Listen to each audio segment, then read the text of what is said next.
வணக்கம். புதன்கிழமை ஆகஸ்ட் மாதம் 5ஆம் தேதி ராகு காலம் பகல் 12 மணி முதல் 1:30 வரை, யமகண்டம் காலை 7:30 மணி முதல் 9 மணி வரை, குளிகை நேரம் காலை 10:30 முதல் நண்பகல் 12 மணி வரை. நல்ல நேரம் என்கின்ற சுபஹோரைகள் காலை 6 மணி முதல் 7 மணி வரை, 9 மணி முதல் 10 மணி வரை, மாலை 4 மணி முதல் 5 மணி வரை, இரவு 7 மணி முதல் 9 மணி வரை. இன்றைய கிரக நிலவரம்: மிதுனத்தில் செவ்வாய், கடகத்தில் சூரியன் புதன் குரு, சிம்மத்தில் கேது, கன்னியில் சுக்கிரன், கும்பத்தில் ராகு, மீனத்தில் சனி சந்திரன். இரவு 8:29க்கு சந்திரன் மீன ராசியிலிருந்து நகர்ந்து மேஷ ராசிக்குள் செல்கிறது. இனி தெரிஞ்சுக்கலாம் வாங்க. கரணம் தப்பினால் மரணம் என்கிறார்களே, அது ஜோதிட பழமொழியா இல்லை? குட்டி கரணம் போடும்போது கொஞ்சம் மிஸ் ஆகிடுச்சுன்னா மேலேருந்து அந்தரத்துலேருந்து கீழே விழுந்துருவாங்க, அதை பற்றி சொல்லியிருக்காங்க.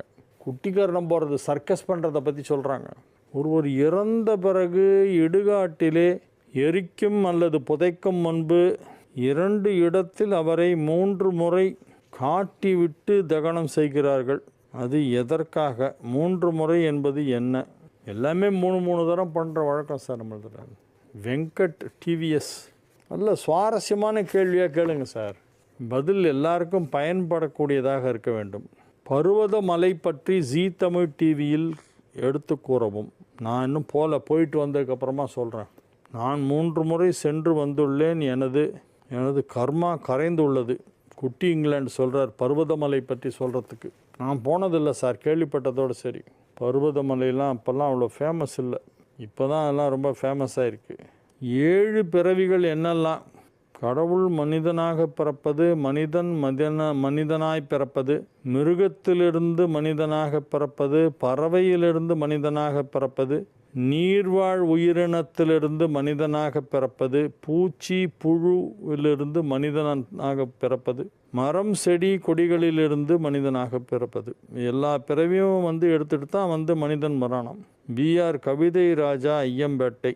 விநாயகரையும் ஆஞ்சநேயரையும் நவகிரகம் கட்டுப்படுத்த முடியாது. ஏன்? பெரிய சக்தி அதெல்லாம். அதனால் நவகிரகத்தை கிட்டேருந்து நம்மளை காப்பாற்றணுன்னா அதுக்கு விநாயகர் வழிபாடு, ஆஞ்சநேயர் வழிபாடு செய்தாலே போகிறோம். நவகிரகங்கள் நமக்கு எந்த தொல்லையும் கொடுக்காது. குட்டி இங்கிலாந்து தொடர்ந்து அவர் தான் கேட்டுருக்கார் இன்றைக்கி. இப்பொழுது பக்தி பெருகிவிட்டது, நல்லது தான். ஆனால் தியானம் என்ற ஒன்றை கற்றுக்கொண்டு இறைவனை வழிபட்டால் இறை ஆற்றல் என்ன என்பது நமக்கு முழுமையாக உணர்ந்து வணங்கலாம்.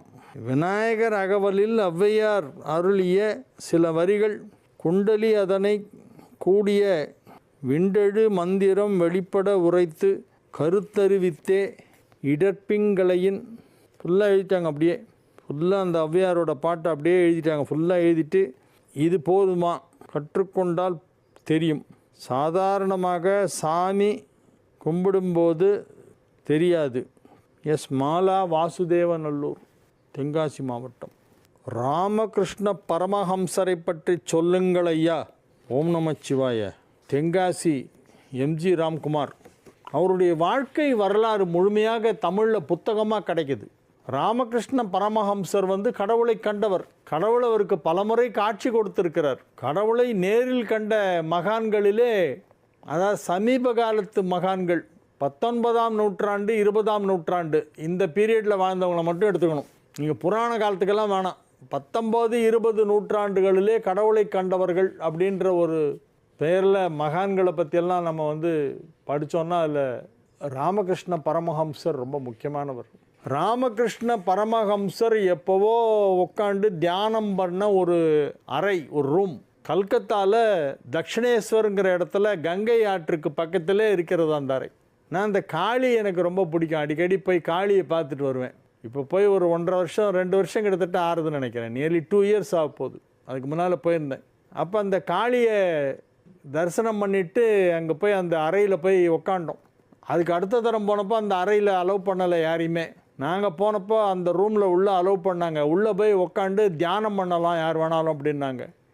என்ன இடம் அந்த இடம் விசேஷம் அப்படின்னா, ராமகிருஷ்ண பரமஹம்சர் இந்த ரூமில் தான் உட்காந்து தியானம் பண்ணார் அப்படின்னாங்க. நீங்களும் வாங்கன்னு சொல்லி உட்காருங்கன்னாங்க. போய் உட்காண்டா என்னமோ எங்கேயோ போயிடுச்சு மைண்டு. அந்த மாதிரி ஒரு அந்த டிரான்ஸிடென்ஷியல் மெடிடேஷன் அப்படின்னு சொல்லுவாங்க, அந்த ட்ரான்ஸ் எனக்கு நான் அனுபவித்தேன். ஐ ஃபெல்ட் லைஃப் டைமில் ஒரு 2-3 தரம் தான் அந்த மாதிரி ஒரு தியானத்தில் எனக்கு அந்த ஒரு லைஃப் ஏற்பட்டது. அது முதல் முறை ராமகிருஷ்ண பரமஹம்சர் வாழ்ந்த, அவர் தியானம் செய்த அந்த அறையிலே, கல்கத்தாவிலே உள்ள தட்சிணேஸ்வர் என்ற இடத்தில் அவர் தியானம் செய்த அறையிலே போய் உக்காண்டு கண்ணை மூடிட்டு கொஞ்சம் நேரம் தியானம் பண்ண அப்படியே இந்த உலகத்தில் இல்லை, நடுவில் எங்கேயோ போயிட்டு வந்த மாதிரி இருந்தது. அவர் எப்போ 200 வருஷத்துக்கு முன்னால் உட்காந்து தியானம் பண்ண இடத்துக்கே இன்னும் அந்த வைப்ரேஷன் அவ்வளோ இருக்குன்னா, அவர் இருக்கும்போது அவர் பக்கத்தில் போய் உட்காண்டவங்கெல்லாம் எவ்வளோ கொடுத்து வச்சவங்க. விவேகானந்தரை வெறும் அவர் தொட்டார், அவ்வளோதான். அதிலே அவருக்கு ஞான சித்தி ஆயிடுச்சு. தன்னுடைய ஞானத்தை அப்படியே டிரான்ஸ்ஃபார்ம் பண்ணார் விவேகானந்தருக்கு. பி. விஜயசங்கர், தாங்கள் சொன்னதை கேட்டு நானும் எனது மூத்த சகோதரரும் கோவிலுக்கு சென்று வந்தோம். எந்த கோவிலுக்கு? சென்னைக்கு அருகில் இப்படி ஒரு கோவில் 4 மலைகளுக்கு நடுவிலே அமைந்திருப்பது மிகவும் ஆச்சரியமாக இருக்கிறது. அருமையான கோவில். திருசூலம் போயிருக்காரு நான் சொன்னதை கேட்டு. மேஷ ராசிக்கு இது ஒரு நல்ல நாள். 12ஆம் இடமான மீனத்திலே குருவின் வீட்டில் குருவின் பார்வையிலே சந்திரன் இருக்கிறது. இரவு 8:29 வரையிலே. அதன் பின் ராசிக்குள் சந்திரன் வருகிறது. இன்னைக்கு ராத்திரி மேஷ ராசிக்குள் சந்திரன் வருகிறது 8:29க்கு. மீனத்திலிருந்து நகர்ந்து மேஷ ராசிக்குள் சந்திரன் வருகிறது. மேஷ ராசிக்கு இன்றைய நாள் நல்ல நாள். 12ஆம் இடத்திலே சந்திரன் அமர்ந்து கொண்டு குரு பார்வை பெறும் நேரமும் சரி, அல்லது ராசிக்குள் வந்த பிறகும் சரி, நன்மை தான் செய்யும். இவ்விரு இடங்களிலுமே சந்திரன் நன்மை செய்யக்கூடியது மேஷத்திற்கு. எனவே இது ஒரு நல்ல நாள். மேஷ ராசி அன்பர்கள் மகிழ்ச்சியாக இருப்பார்கள். 12ஆம் இடம் வலுப்பெறுகிறது. எனவே சுப விரயங்கள் ஏற்படும், செலவுகள் அதிகமாக இருக்கும். அந்த செலவுகளை நீங்கள் ஏற்றுக்கொள்ள வேண்டும், பார்த்து கொள்ள வேண்டும். தொழிலில் நல்ல முன்னேற்றம் ஏற்படும். வியாபாரத்தில் மிகச்சிறப்பான முன்னேற்றம் ஏற்படும். திருமண வயதில் உள்ள மேஷராசினருக்கெல்லாம் திருமணம் எப்பொழுது முடிவு செய்யப்படும். நிச்சயதார்த்தத்திற்கான தேதி இன்னும் ஒரு நாட்களிலே தெரிந்துவிடும். திருமணத்திற்கான தேதியும் இப்பொழுது குறித்து விடுவார்கள்.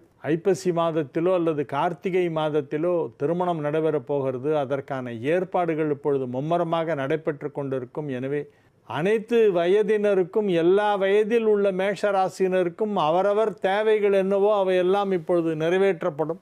உங்கள் தேவைகளை இறைவன் பூர்த்தி செய்து வைக்கிறான். அதுதான் இந்த நாளுடைய சிறப்பு. உங்களுக்கு என்ன வேணுமோ கிடைக்கும். நீங்கள் எதை பெறுவதற்கு தகுதியானவரோ அதை இறைவன் இப்பொழுது கொடுத்து விடுவான். இன்னுமேலும் வெயிட்டிங்கில் வைக்க மாட்டார். இருந்தால் புடின்னு கொடுத்துருவார், டக்குன்னு வாங்கிக்கிங்க. எனவே இது ஒரு நல்ல நாள். ரிஷப ராசி அன்பர்களுக்கு இது ஒரு மிக சிறப்பான நல்ல நாளாக விளங்குறது, மகிழ்ச்சியான நாளாக விளங்குறது. ரிஷப ராசி அன்பர்கள் மிகுந்த உற்சாகத்துடன் சுறுசுறுப்புடன் இயங்கக்கூடிய நல்ல நாளாக இந்த நாள் விளங்கும். வியாபாரத்தில் நல்ல முன்னேற்றம் ஏற்படும். பொருளாதார ரீதியான வளர்ச்சி சற்று அதிகமாக இருக்கும். தனஸ்தானாதிபதியும் தனகாரகனும் ஒன்றாக இணைந்திருக்கிறார்கள். ரிஷபராசிக்கு தனஸ்தானாதிபதி என்றால் புதன், தனகாரகன் என்பது அனைவருக்குமே குருதான். அந்த புதனும் குருவும் இணைந்ததால் ரிஷபராசிக்கு வருமானம் அதிகமாக வரும். பெரும்பாலான கிரகங்கள் நல்ல நிலையிலே அமைந்திருக்கின்றன. எனவே நன்மைகள் அதிக அளவிலே நடைபெறக்கூடிய நல்ல நாள்.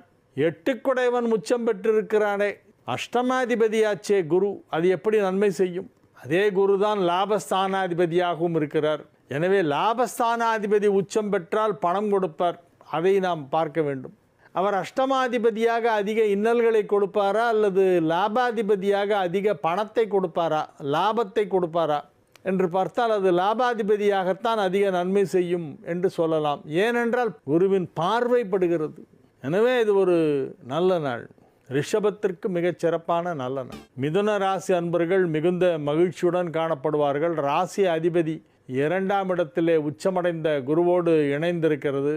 குரு, புதன், சூரியன் ஆகிய 3 கிரகங்கள் 2ஆம் இடத்திலே இணைந்திருக்கின்றன. எனவே மிதுன ராசிக்கு இப்பொழுது நன்மைகள் அதிக அளவிலே நடைபெறும் என்று உறுதியாக சொல்லலாம். குரு வீட்டில் சந்திரனும் சந்திரன் வீட்டில் குருவும் பரிவர்த்தனா யோகம் பெற்றிருக்கின்றன. 2 குடைவனும் 10 குடைவனும் பரிவர்த்தனை. எனவே மிகப்பெரிய நன்மைகளெல்லாம் நடைபெறுகின்ற நல்ல நாளாக இந்த நாள் விளங்கும். மகிழ்ச்சியான நல்ல நிகழ்ச்சிகளிலே நீங்கள் கலந்து கொள்வீர்கள். கடக ராசிக்கு இன்றைய நாள் நன்மைகள் நடைபெறக்கூடிய நல்ல நாள். ராசியிலேயே குரு உச்சமடைந்திருக்கிறது. ராசியிலேயே குரு சூரியன் சேர்க்கை ஏற்பட்டிருக்கிறது. தனகாரகனும் தனஸ்தானாதிபதியும் ராசியிலே ஒன்றாக இணைந்திருப்பதால் கடகராசிக்கு நிறைய வருமானம் வரும். சுற்றுலா சென்று வருவீர்கள். வெளியூர் செல்வதற்கு திடீர் சந்தர்ப்பம் ஏற்படும். உங்கள் தொழில் நிமித்தமாக அலுவலக பணிக்காக திடீரென வெளியூருக்கு உங்களை அனுப்பி வைப்பார்கள். எனவே அது உங்களுக்கு மிகப்பெரிய நன்மையாக விளங்கும். மகிழ்ச்சியான நல்ல நிகழ்ச்சிகளிலே கலந்து கொள்வீர்கள். சிம்ம ராசிக்கு இன்று சந்திராஷ்டமம் இரவு 8:30 மணி வரையிலே இருக்கிறது. எனவே புதிய முயற்சிகளில் இறங்க வேண்டாம். பணத்தை பத்திரப்படுத்த வேண்டும். வெளியே செல்லும் பொழுது பணத்தை பத்திரமாக பாதுகாக்க வேண்டும். பெண்களாக இருந்தால் வெளியே செல்லும் பொழுது கழுத்தில் ஏதாவது துணி போட்டு மறைச்சிக்குங்க. சுடிதார் போட்டுக்கிட்டால் மேலே எது ஷால் இருக்கும், துப்பட்டா இருக்கும், அதை துணியை இப்படி மேலே இப்படி போட்டுங்க. சேரீ கட்டிக்கிட்டிங்கன்னா கொஞ்சம் போத்திக்கிங்க. இன்றைக்கி கழுத்தெல்லாம் காமிக்காதீங்க. உங்கள் கழுத்தில் இருக்கிற தங்க நகை பின்னால் வரவங்களுக்கு கண்ணை உறுத்தும், வெடுக்குன்னா கட் பண்ணி எடுத்துருவோம் யாராவது. சந்திராஷ்டம நேரத்தில் அந்த மாதிரி இழப்புகள் ஏற்படுவதற்கு வாய்ப்பு இருக்கிறது. நகை நட்டெல்லாம் பத்திரமாக வச்சுங்க. எனவே இது ஒரு ஜாகிரதையாக இருக்க வேண்டிய நாள். கன்னி ராசிக்கு இன்றைய நாள் மிக சிறப்பான நன்மைகள் நடைபெறக்கூடிய நல்ல நாளாக விளங்குகிறது. வியாபாரத்தில் நல்ல முன்னேற்றம் ஏற்படும். குடும்பத்தில் சுப நிகழ்ச்சி நடத்துவது பற்றிய பேச்சுவார்த்தை நடைபெற்று கொண்டிருக்கும். மாணவியரெல்லாம் கல்வியிலே அதிக ஆர்வம் செலுத்துவார்கள்.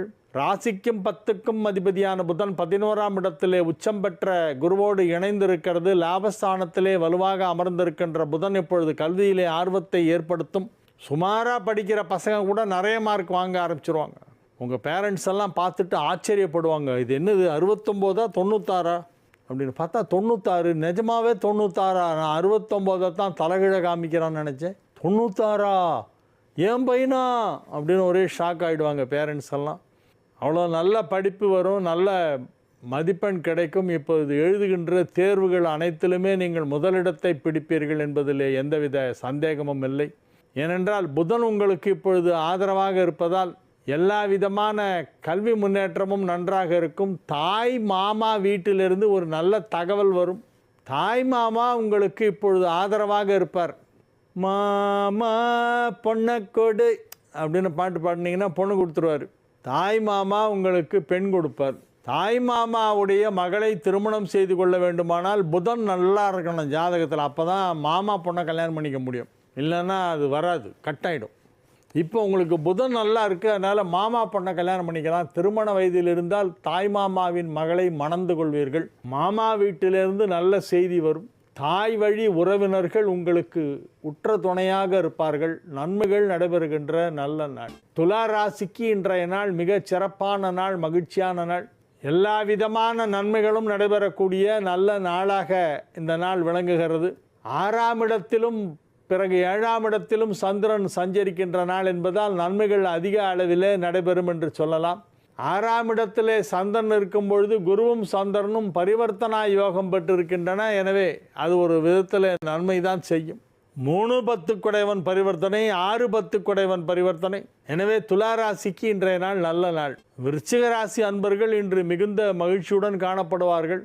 5ஆம் இடத்திலே சந்திரன் அமர்ந்து கொண்டிருக்கிறது. 5 குடைய குருவோ சந்திரன் வீடான கடகத்தில் 9ஆம் இடத்திலே உச்சம் பெற்றிருக்கிறது. உச்சம் பெற்ற குருவோடு சந்திரன் பரிவர்த்தனை பெற்றிருப்பதால் குருச்சந்திர பரிவர்த்தனை மிகப்பெரிய யோகம். குருச்சந்திர பரிவர்த்தனையால் இப்பொழுது நன்மைகள் அதிக அளவிலே நடைபெறும். விருச்சிக ராசிக்கு இன்னைக்கு ரொம்ப நல்லா இருக்கு நாள். டாப்பில் இருப்பீங்க. நீங்கள் வச்சது தான் சட்டம். நீங்கள் சொன்னதை தான் எல்லாரும் கேட்பாங்க. நீங்கள் என்ன சொன்னாலும் எடுபடும். நீங்கள் நியாயமாக தான் பேசுவீங்க. விருச்சிக ராசிக்காரங்க ரொம்ப கரெக்டானவங்க. தைரியமாக உண்மையை பேசக்கூடியவர்கள் விருச்சிக ராசினர். எனவே நீங்கள் இப்பொழுது சொல்லுகின்ற விஷயங்களை மற்றவர்கள் அப்படியே எடுத்துக்கொள்வார்கள், ஏற்றுக்கொள்வார்கள். எனவே நன்மைகள் அதிக அளவிலே நடைபெறுகின்ற நல்ல நாளாக இந்த நாள் விளங்கும். தனுசு ராசிக்கு இன்றைய தினம் மிகச் சிறப்பான நாள். நன்மைகள் அதிக அளவில் நடைபெறுகின்ற நல்ல நாள். ஏராளமான கிரகங்கள் உங்களுக்கு சாதகமான நிலையிலே அமைந்திருக்கின்றன. அவை அனைத்துமே உங்களுக்கு நன்மை செய்து கொண்டிருக்கின்றன. 7ஆம் இடத்திலே செவ்வாய் இருப்பதால் அசையா சொத்து வாங்கும் வாய்ப்பு ஏற்படும். நிலம் வாங்கலாம், வீடு வாங்கலாம். நன்மைகள் அதிக அளவிலே நடைபெறக்கூடிய நல்ல நாளாக, மகிழ்ச்சியான நாளாக இந்த நாள் விளங்கும். மகர ராசிக்கு மகிழ்ச்சியான நாள், நல்ல நாள்.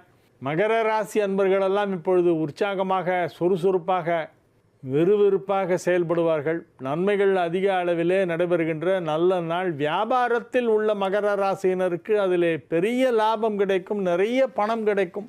வியாபாரத்தை மேலும் மேலும் விரிவுபடுத்துவதற்கான வாய்ப்புகளெல்லாம் இப்பொழுது உருவாகும். எலக்ட்ரிக்கல் அண்ட் எலக்ட்ரானிக் கூட்ஸ் சம்பந்தமான தொழில் செய்பவர்களுக்கு அதிலே பெரிய லாபம் கிடைக்கும். மகிழ்ச்சியான நல்ல நிகழ்ச்சிகளிலே கலந்து கொள்வீர்கள். கும்பராசி அன்பர்கள் இன்று மிகுந்த மகிழ்ச்சியுடன் காணப்படுவார்கள்.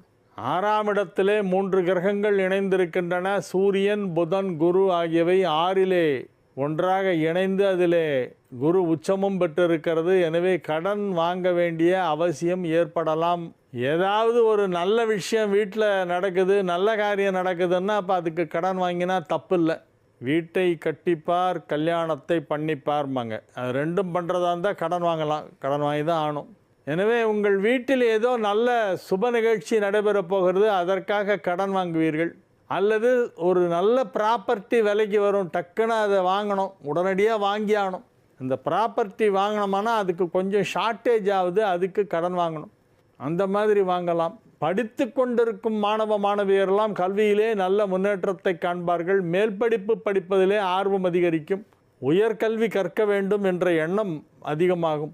நன்மைகள் அதிக அளவிலே நடைபெறுகின்ற நல்ல நாளாக கும்பத்திற்கின்ற தினம் விளங்குகிறது. மீன ராசி அன்பர்கள் இன்று மிகுந்த மகிழ்ச்சியுடன் இருப்பார்கள். 5ஆம் இடத்திலே குரு உச்சமடைந்திருக்கிறது. ராசி அதிபதி 5ஆம் இடத்தில் உச்சம். 5க்குடைய சந்திரன் ராசியிலே இன்று இரவு வரை, ராத்திரி 8:30 மணி வரைக்கும் ராசியில் சந்திரன் இருக்குது. ராசி அதிபதி குரு சந்திரனின் வீடான கடகத்தில் உச்சம் பெற்றிருக்கிறது. 5ஆம் இடத்தில் குரு உச்சம். எனவே பெரிய யோகம். அது 5ல் குரு கெஞ்சினாலும் கிடைக்காதுமாங்க. மிகப்பெரிய நன்மை நடைபெறுகின்ற நேரம். லைஃபே செட்டில் ஆகிடும். லைஃப் செட்டில் ஆகிடும், அவ்வளோதான். ஒன்றுமே தேவையில்லை இனிமேல். இதுக்கு மேலே என்ன பண்ணுறது? எனவே இன்றைய நாள் நன்மைகள் நடைபெறுகின்ற நல்ல நாள். எல்லா விதமான நன்மைகளும் நடைபெறும். அனைத்து மீன ராசியினருக்கும் நன்மை நடைபெறும். அவரவர்களின் ஜனனகால ஜாதகப்படி சில நன்மைகளின் அளவு வித்தியாசப்படலாம். ஆனால் நன்மை நடைபெறும் என்பது எல்லோருக்கும் பொதுவானது தான். சிலருக்கு கம்மியாக நன்மை நடக்கும், சிலருக்கு ஜாஸ்தி நடக்கும். அது அவங்களுடைய ஜனனகால ஜாதகத்தை பொறுத்தது. எனவே இது ஒரு நல்ல நேரம். இன்றைய நாள் மீனத்திற்கு மிகச்சிறப்பான நல்ல நாள்.